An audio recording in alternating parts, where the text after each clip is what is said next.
This is a review, I suppose, a phone review, but not a typical phone review. When we first started with mobile phones, they were designed, strangely enough, to make phone calls, and then they got more complex and they started doing other stuff, and that's where the competition began. Who could do the other stuff faster and better?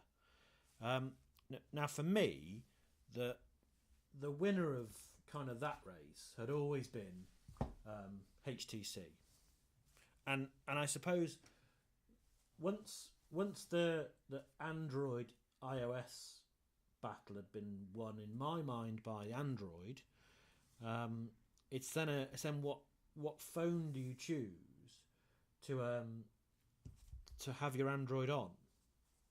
And the reason I chose HTC was because of HTC Sense. And the reason you needed HTC Sense was because, well, I suppose Android didn't look very nice. It looked a bit, it just didn't look nice. It looked like it'd been created by developers. There's been no sort of design stuff going on with the actual Android platform itself. So HTC, and I've got one running here. HTC came out with HTC Sense, and it just made it look, the stuff you were doing look a bit better. Just made it all happen a bit easier and nicer. But all the time that's going on, the Android system is getting better. So, there are things that you wish would happen with it, and on the next release, those things did happen with it. So you kind of stuck with it.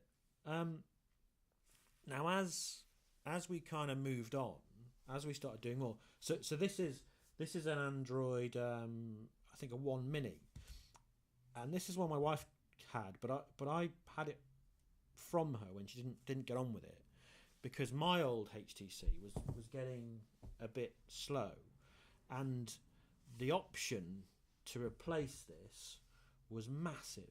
It was really quite big. That was the only way I could go was the size of this, and I didn't want to do that, so I went smaller. The problem with going smaller is the battery just lasts, well, it's not even a day. I'm kind of stuck between either not using it as much as I want, or having a cable and being somewhere near a plug socket to plug the damn thing in. Now, there are times when I needed to have my phone on me all the time, and it needed to work throughout the day, and it wouldn't survive the day if I was working on it, if I was doing stuff on it and constantly in contact with people or constantly doing stuff. So it wouldn't survive, and that's when one of these things came in. So one of these battery pack chargers, and this one in particular was one I settled on because it would charge my phone and another phone at least once for both phones. And more importantly, some of the cheaper ones that I bought, I'd plug it into my phone, a cheaper, smaller version. I'd plug it into my phone, put it both in my pocket, and the thing would get incredibly hot. And that just never sat well with me. And all the time this is going on, I'm sticking with HTC because of HTC Sense. And then one day I was going up to, I don't know, up north somewhere. I plugged my phone into my car, and I think the cable was a bit duff, and it fried my phone. So I pulled into Coventry, which is another story, and I bought a Sony. I bought a Sony to use, because I was using my phone at the time as a GPS in my car. So I bought a Sony, and I got 2 days battery out of this, and this was quite decent. I didn't like the interface on it, though. I didn't like the Sony sort of skin, as it were. The thing I kind of quickly came to then with the Sony was I used the Google Now launcher. So as I'm staying with HTC and Sense, the Android skin or Android theme is getting better and better and better and looking nicer. So they've obviously got some designers involved rather than just pure developers, and it just starts to look nicer. And on the Sony, I changed the Sony front sort of home screen to be the Google Now launcher, the Android front screen, as it were. And once you've done that, it doesn't really matter what phone you have then, because all the phone is kind of is now the pure holder for Android.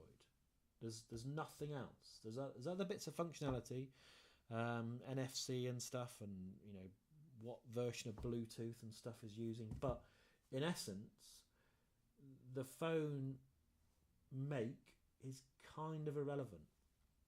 And it's at that point that I thought, well, I've been thinking for a while that there's stuff that I've seen on Facebook and stuff, and following all these technical sort of blogs and stuff about the Chinese phones that have sort of a couple of days of battery life, and you think, well, okay, most of these things say a couple of days of battery life, but it's never really never really the case.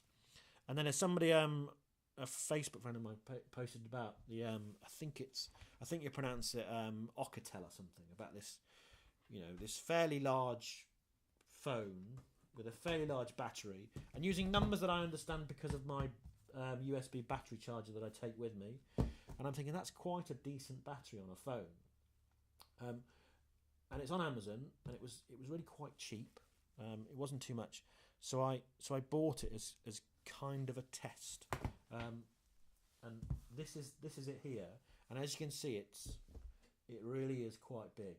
Now normally I would not buy a phone this big, but when you think I used to carry those two, and the weight of these two is less than the weight of that, it really was a bit of a no-brainer. And to emphasise my point, I went to London on Monday for an overnighter.